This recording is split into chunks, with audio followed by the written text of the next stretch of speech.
बहुत समय पहले की बात है। एक नगर में एक धनी सेठ रहता था जो बहुत दयालु था। इतना बड़ा व्यापार और बहुत सारा धन होने के बावजूद वह एक भोला और दान करने वाला इंसान था। वह हर किसी की मदद करता था। उसके मन में लोगों के प्रति प्यार और दया की भावना ये थी, वह किसी का भी दुख नहीं देख पाता था।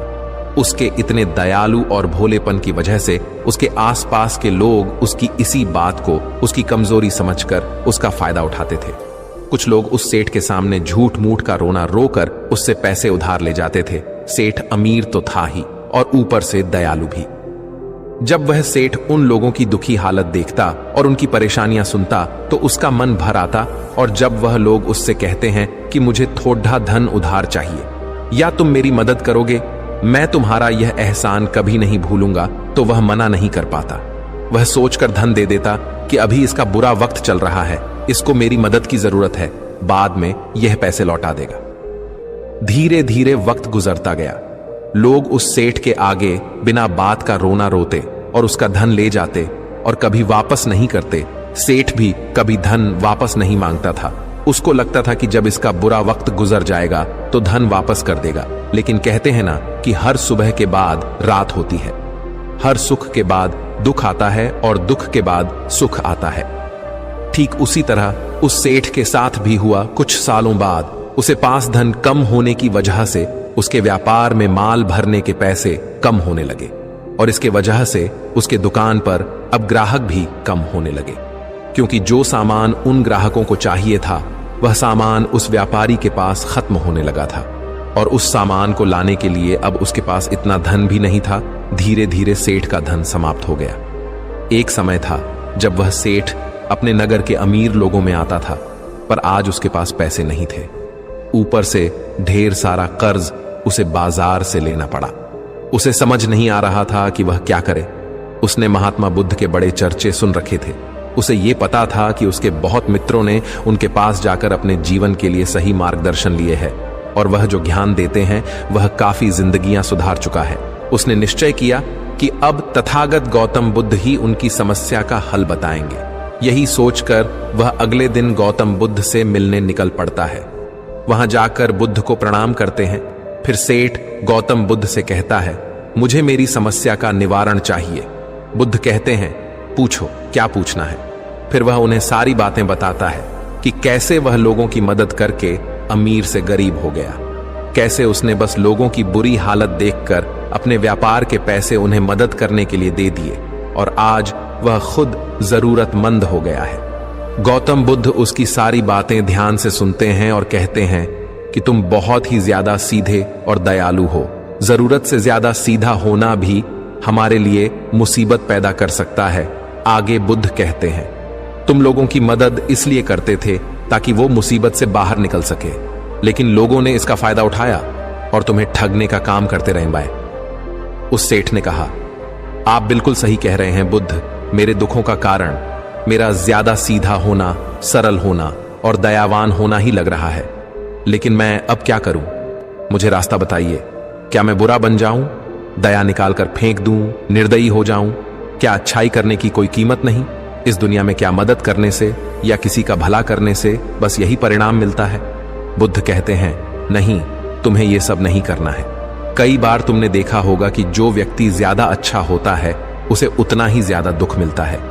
इसका सीधा कारण है कि वह अपने अधिकारों को सामने वाले की इच्छाओं से कम दर्जा देता है और फिर उसे जब भी आपसी अनबन होती है तो उसे अधिक तकलीफ होती है।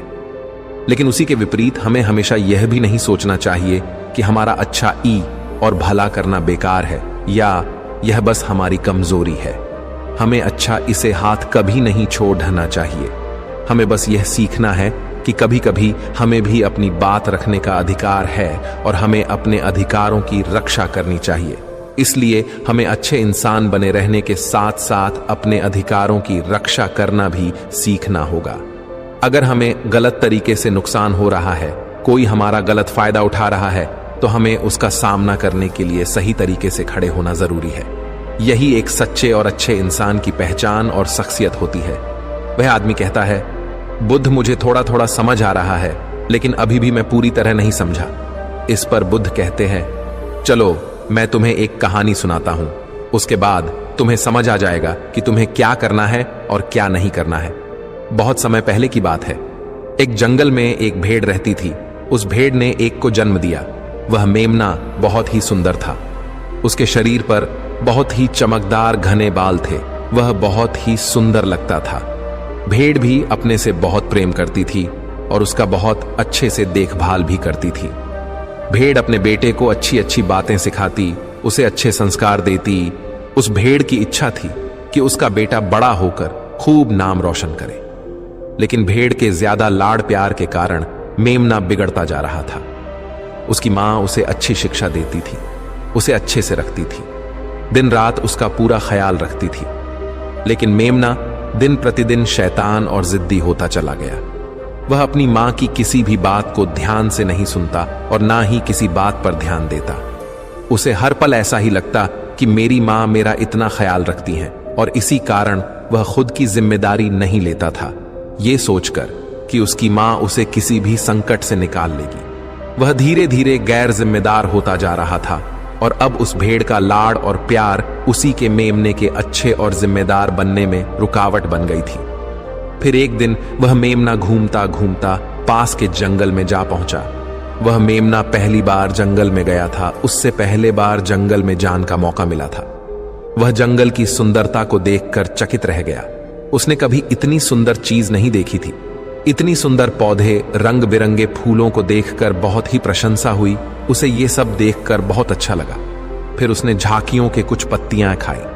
जैसे ही उसने पेट भरने के लिए पेड़ों की पत्तियां खाई, उसको वह पत्तियां बहुत ही स्वादिष्ट लगी। अब तो वह मेमना रोज जंगल में जाने लगा और वहां जाकर पेड़ पौधों को नुकसान पहुंचा रहा था। उसने उनकी पत्तियां तोड़ी, उनके फूलों को नोचा, फूलों को खाया और कुछ को तोड़कर जमीन पर डाल दिया।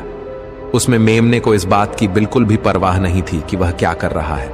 उसको इस बात का पता ही नहीं था कि जंगल में कोई खतरा भी है। वो तो मस्त मौला होकर जंगल में उछल कूद कर रहा था और पौधों को खूब से नुकसान पहुंचा रहा था। लेकिन जब उस मेमने की मां को यानी उस भेड़ को इस बारे में पता चला कि मेमना हर रोज जंगल जाता है, तो वह घबरा गई और मेमने को अपने पास बुलाकर समझाने लगी कि तुम जंगल में मत जाओ, वहां पर बहुत सारे को जानवर है, तुम्हारे ऊपर हमला कर देंगे, तुम्हें खा जाएंगे।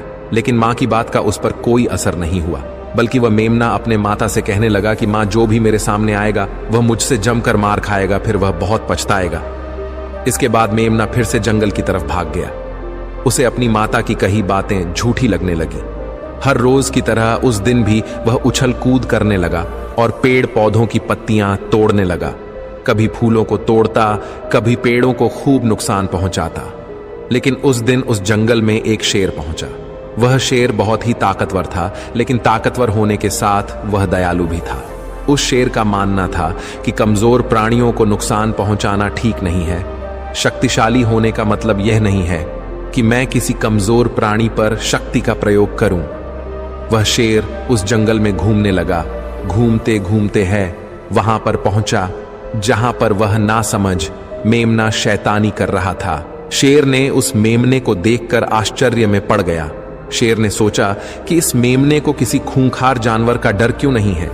ये कैसे पेड़ पौधों की पत्तियां बिना काम के ही नोच रहा है। ये इनको खत्म कर रहा है और उन पत्तियों को खा कम बल्कि बिगाड़ ज्यादा रहा है। उसके बाद वह शेर कुछ देर तक चुपचाप खड़ा होकर उसको देखा रहा और शेर सोचता है कि मेमना कुछ ही देर में मुझे देखकर यहां से भाग जाएगा और उसके डर के भाग जाने से मुझे बल का प्रयोग नहीं करना पड़ेगा। लेकिन ऐसा नहीं हुआ। शेर बहुत देर तक खड़ा रहा और वहीं इंतजार करने लगा कि मेमना यहां से कब जाएगा। लेकिन मेमना तो भोजन करने में व्यस्त था। उसे शेर का कोई ख्याल नहीं था। मजे से पेड़ पौधे की पत्तियां नोच रहा था, उन्हें खा रहा था, सब कुछ बेकार कर रहा था। जब शेर ने देखा कि मेमना उसे देखने के बाद भी वहां से नहीं जा रहा, तो खुद वह मेमने के पास जाता है और वहां जाकर बोला, सुनो बच्चे, इस जंगल में फूल पत्तियों को नुकसान पहुंचा रहे हो। उन्हें जितना जरूरी है तुम्हारे भोजन के लिए बस उतने ही तोड़ो। तुम बहुत फूल पत्तियां यूं ही नष्ट कर रहे हो। अगर तुम इन पेड़ पौधों को, इन फूल पत्तियां को नुकसान पहुंचाओगे तो तुम अच्छे बच्चे कैसे बनोगे। अच्छे बच्चे कभी भी इस तरह जंगल में आकर पेड़ पौधों को नुकसान नहीं पहुंचाने लगते हैं। तुम्हारी मां ने तुम्हें अच्छा बच्चा नहीं बनाया। शेर की बातें सुनकर वो घमंड से बोलता है, तुम्हें अच्छे बच्चे बने रहना है, तुम बने रहो, मैं तो जैसा हूं वैसा ही ठीक हूं, मैं वैसे ही रहूंगा जैसे मुझे रहना है। शेर हैरान हो जाता है, लेकिन फिर शेर उसे मेमने को बच्चा समझकर माफ कर देता है, क्योंकि शेर नहीं चाहता था उसे बच्चे पर हमला करना पड़े। तुम खतरनाक तो कहीं से नजर नहीं आते, चले जाओ यहां से, बड़े आए खतरनाक, तुम मेरा दिमाग ज्यादा खराब मत करो, चले जाओ यहां से, अपना रास्ता नाप लो और मुझे इन फूल पत्तियों को खाने दो। ये कहकर वह घमंडी मेमना पत्तियां खाता हुआ आगे चला गया और शेर उसे बस हैरानी से देखता रह गया। तभी वहां पास में ही झांकियों के पीछे एक लोमड़ी छुपी हुई थी। वह लोमड़ी शेर और मेमने की सारी बातें सुन रही थी। उस लोमड़ी को शेर राजा की इस तरह बेइज्जती बर्दाश्त नहीं हुई, तो वहां से झाड़ियों से निकलकर शेर के पास आ पहुंची और शेर के पास आकर बोली, क्षमा कीजिएगा महाराज, आप तो इस जंगल के महाराज हैं, इतने बलशाली हैं, आप चाहें तो इसमें को 2 मिनट में मजा चखा सकते हैं और उसे आपका अपमान करने से रोक सकते थे, फिर आपने कुछ भी क्यों नहीं किया? इस पर शेर ने कहा, मैंने उस बच्चे का भला सोचा, मुझे ऐसे ही किसी बच्चे को अपनी ताकत का शिकार नहीं बनाना था। यह सब सुनकर लोमड़ी बोली, महाराज, लेकिन आपके इतने सीधेपन और दयावान होने के कारण ही उस मेमने की हिम्मत बढ़ ही गई है। वह आपके सीधेपन का गलत फायदा उठा रहा है और जंगल में इधर उधर घूम रहा है और पेड़ पौधों को नुकसान पहुंचा रहा है। मुझे पता है कि कमजोर प्राणी पर हमला नहीं करना चाहिए, यह बहुत बुरी बात है, और यह भी दया करना एक अच्छा गुण है, लेकिन शासन में कभी कभी भय दिखाना भी जरूरी है। आपकी यह बात सही है कि प्रजा के साथ दयालुता का व्यवहार करना चाहिए, लेकिन इसके साथ साथ यह भी जरूरी है कि उनके मन में राजा के प्रति डर भी हो, ताकि वह इस तरह के अपराध ना करे, कोई मर्यादा ना तोड़े।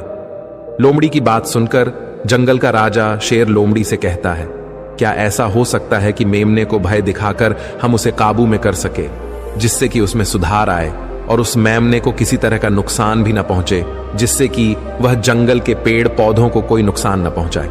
फिर शेर कहता है, लोमड़ी, क्या तुम ऐसा कर सकती हो? शेर के बात सुनकर लोमड़ी कहती है, जी हां महाराज, बिल्कुल मैं ऐसा कर सकती हूं कि वह डर भी जाए, सुधर भी जाए और उसे कोई नुकसान भी ना हो। उसे इतना डरा दूंगी कि वह जंगल में कभी दोबारा घुसने की हिम्मत नहीं करेगा। मैं उसे इस तरह डराऊंगी कि उसके मन में भय बैठ जाएगा, फिर वह जंगल के पेड़ पौधों को भी नुकसान नहीं पहुंचाएगा और साथ ही साथ मैं उसको कोई भी नुकसान नहीं पहुंचने दूंगी। फिर लोमड़ी कहती है कि उसकी मां तो उसे कभी सुधार नहीं पाई, लेकिन मैं उसे जरूर सुधार दूंगी। लोमड़ी की बातें सुनकर शेर ने बोला, अच्छा ठीक है, तुम कोशिश करके देखो, अगर तुम्हें इसमें सफलता मिल जाती है तो मैं तुम्हें जंगल के सभी जानवरों के सामने इनाम दूंगा। शेर की बातें सुनकर लोमड़ी बहुत खुश हुई। वह तुरंत मेमने के पास गई और उस पर गरज पड़ी। इससे पहले कि वह मेमना वहां से भाग पाता, उससे पहले ही लोमड़ी ने मेमने को जमीन पर पटक दिया और उसे अपने मजबूत पंजों से दबोच लिया। मेमने को दबोचने के बाद लोमड़ी मेमने से बोली कि बोल, तुझे मार दिया जाए या छोड़ दिया जाए? तुमने इस जंगल के पेड़ पौधे, यहाँ के फूल और कमजोर प्राणियों के साथ भी तो यही किया है। मेरे ख्याल में मार ही देना चाहिए। लोमड़ी की बातें सुनकर मेमना डर के मारे थर थर कांपने लगा। फिर वह लोमड़ी से बोलने लगा, मुझे माफ कर दो, मुझे छोड़ दो, मुझे यहां से जाने दो। मैं कभी भी जंगल की तरफ नहीं आऊंगा, ना ही कभी पेड़ पौधों को कोई नुकसान पहुंचा दूंगा, और अब मैं कभी कोई गलती नहीं करूंगा। तब लोमड़ी ने मेमने की पकड़ ढीली की। जैसे ही मेमने की पकड़ ढीली हुई, वह जोर जोर से भागने लगा। वह गिरता उठाता भागता हुआ अपनी मां के पास जा पहुंचा। उधर लोमड़ी शेर के पास गई और सर झुकाकर बोली, देखा महाराज, ताकत के साथ दिमाग का प्रयोग करना भी बहुत जरूरी होता है, तभी लोग हमारा सम्मान करते हैं, तभी हमारी अच्छाई का गलत फायदा नहीं उठाया जाएगा। लोमड़ी की बात सुनकर शेर लोमड़ी की योग्यता से प्रभावित हुआ। उसने लोमड़ी को सारे जानवरों के सामने इनाम दिया। उधर वह मेमना घबराए हुए अपनी मां के पास पहुंचा और अपनी मां से आकर लिपट गया और मां से क्षमा मांगने लगा। मां, मुझे क्षमा कर दो, मैंने आपकी बात कभी नहीं मानी। आप मुझे हमेशा सही कहती थी कि जंगल में बहुत खतरनाक जानवर रहते हैं। आज के बाद मैं कभी भी उसे जंगल में नहीं जाऊंगा। फिर बुद्ध उस व्यापारी को कहते हैं, देखा बेटा, इतने अच्छे मत बनो कि लोग तुम्हें खा जाएं, और ना ही इतने कड़वे बनो कि लोग तुम्हें खाए ही नहीं। जरूरत से ज्यादा अच्छा बनना इंसान को दुहक देगा। लोग उसका सम्मान नहीं करेंगे बल्कि उसे पागल समझेंगे। गौतम बुद्ध सेठ से कहते हैं, अगर शेर भी अच्छा बनने का दिखावा करेगा या फिर अच्छा बनकर रहेगा तो लोग उससे डरने की बजाय उसे पागल समझेंगे। सेठ को समझते हुए बुद्ध बोले, अगर हम ज्यादा अच्छे बनकर पेश आते हैं तो लोग हमारी अच्छाई का फायदा उठाने लगता है। तुम लोगों के लिए भले उनकी मदद करते हो, वही लोग भोले बनकर तुम्हें ठगने की कोशिश करेंगे। तुम्हें लोगों की मदद करना छोड़ना नहीं, बल्कि समस्या सुनकर उसे धन देने की बजाय उन्हें समाधान देने की कोशिश करो। अगर धन की आवश्यकता पड़े तो थोड़ा बहुत धन दे सकते हो, लेकिन हर समस्या का समाधान धन से करने की वजह निवारण से करो। इससे वही लोग तुम्हारे पास समस्या लेकर आएंगे जिनको हकीकत में दिक्कत है। पैसे ठगने वालों से तुम्हें मुक्ति मिल जाएगी। सेठ बुद्ध को प्रणाम करता है और धन्यवाद कहकर वहां से चला जाता है। फिर वह वैसा ही करता है जैसा बुद्ध बताते हैं और कुछ ही सालों में वह पहले जैसा धनवान बन जाता है। तो दोस्तों, आपने आज के इस वीडियो से क्या सीखा वह मुझे आप कमेंट में बता सकते हैं।